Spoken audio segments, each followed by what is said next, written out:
Everyone,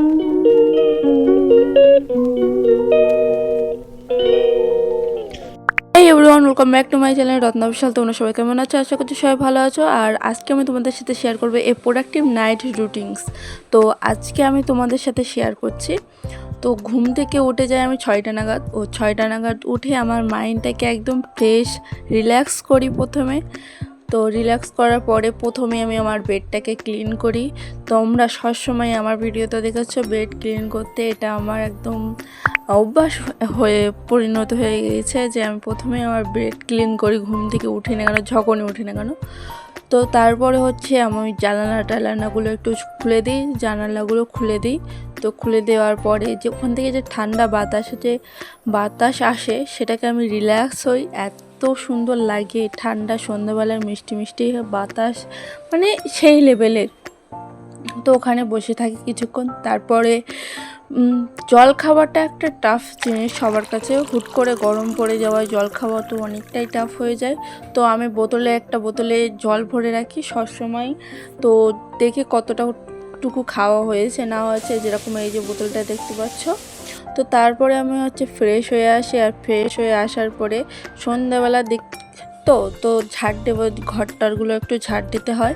কেননা সব কাজ করতে গেলে প্রোডাক্টিভ তো হবেই না, অন্যদিকে চলে যাবে। তো সেই জন্য আমি ভিডিওটাকে প্রোডাক্টিভ করার জন্য একটু নিজের যেখানে পড়বো যে ঘরটা, সেইটা একটু পরিষ্কার পরিচ্ছন্ন থাকলে ভালো লাগে আর কি, এটাই বলতে চাচ্ছি। তো তারপরে আমি ঝাড়ু দিয়ে নিই ঘরটাকে সুন্দর করে। তোমরাও চেষ্টা করো, সবসময় মা করে দেবে এটা করে দেবে, একটু নিজে থেকে চেষ্টা করো, তাহলে মাদেরও একটু হেল্প হয়ে যায়, মাদেরও একটু ভালো লাগে যে সারাদিন কাজ করার পরে এই কাজটা করতে হবে না, তাদেরও একটু ভালো লাগে।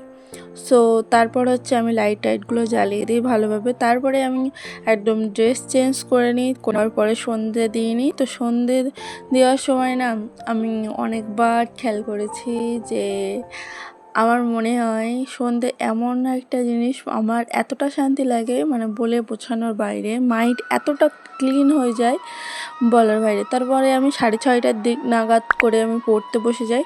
তো রিভিশন কাকে বলে তোমরা অনেকে আমার কাছে জিজ্ঞাসা করেছিলে, তো আমি রিভিশনের ব্যাপারে তোমাদের বলে দিচ্ছি। ওই যে দেখো আমি প্রথম থেকে লাস্ট পর্যন্ত পড়ছি, এটাকেই রিভিশন বলে। কেমন 2 থেকে 3 বার আমি ওই প্রথম থেকে লাস্ট পর্যন্ত যে পড়ছি ওগুলোকে তোমার রিভিশন বলে। আর দ্বিতীয় কথা তোমরা নিজেকে নিজে কোশ্চেন করবে, নিজে নিজে আনসার দেবে, এভাবেই আমি রিভিশন করি। তো সেটা তোমাদের টপারটাও এভাবেই করে, আমি অনেক টপারদের কাছে শুনেছি। তারপর 8টার দিক করে আমি কিছু খেতে চলে যাই, যেরকম স্যালাড টাইপের।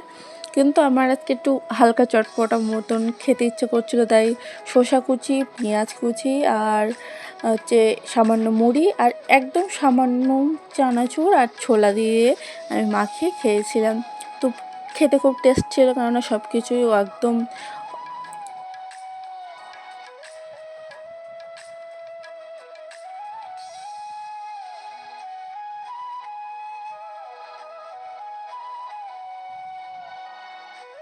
ততক্ষণ পড়ার পরে আমার তো একদমই ক্ষমতা নেই যে আবার আমি মুখ দিয়ে মানে সেই জোরে জোরে পড়বো। তো সেই জন্য আমি লিখতে বসে পড়ি যাই। আর আমার লিখতে খুবই ভালো লাগে। আমাদের টিউশনের দাদা যে নোট দিত না 4-5 পেজ, আমি 4-5 পেজও নোট লিখেছি। আমার লেখা এতটা ভালো লাগতো, যখন সময় পেয়েছি তখন লিখেছি, যখন পাইনি তখন জেরক্স করেছি। তো এই যে আমার লেখার ডান। তো রাত্রের ডিনারও আমার ডান। তো এবারে আমি আমার স্কিন কেয়ার করছি না এতে। তো ছেলেরাও করে, আমার ছেলে মেয়ে উভয় ভিডিও দেখে, তো সেই জন্য বলছি। তারপর আমি যে স্কিন শাইনের ক্রিমটা ইউজ করি, আমার পার্সোনাল রিকমেন্ড থেকে বলছি, আমার খুব ভালো লাগে ক্রিমটা। কিন্তু তোমরা ইউজ করতে পারো, তোমাদের যদি শ্যুট করে আগে দেখবে, শ্যুট করলে ইউজ করবে, শ্যুট না করলে কখনোই ইউজ করবে না। তারপর আমি যে আজকে চুলে শ্যাম্পু করেছিলাম, তা আমার মাথার যে অরিজিনাল অয়েলটা ওটা তো বেরিয়ে যায়, তো ওই জন্য সিরাম ইউজ করি আমি। তো সিরাম ইউজ করার পরে চুলে বিনুনি করে নেই, নাহলে পরের দিন যে অবস্থা হবে এটা শুধু মেয়েরাই বুঝে। এই যে কষ্ট একটা, এই কষ্ট মানে বলে হাত নেই। তো তারপরে হচ্ছে এই যে কাঁচি গার্ডার দিয়ে ভালোভাবে চুলটাকে বান করে নিয়েছি। তারপর আবার একটু আগার দিক করে ভালোভাবে অয়েল দিয়ে নিলাম, একটু অয়েল বলছি সরি, সিরাম দিয়ে দিলাম। তো তারপরে চলো আমি আজকে আমার রাত্রের ড্রেসটা পরে নিই, কারণ এই ড্রেস পরে তো শোয়া সম্ভব না।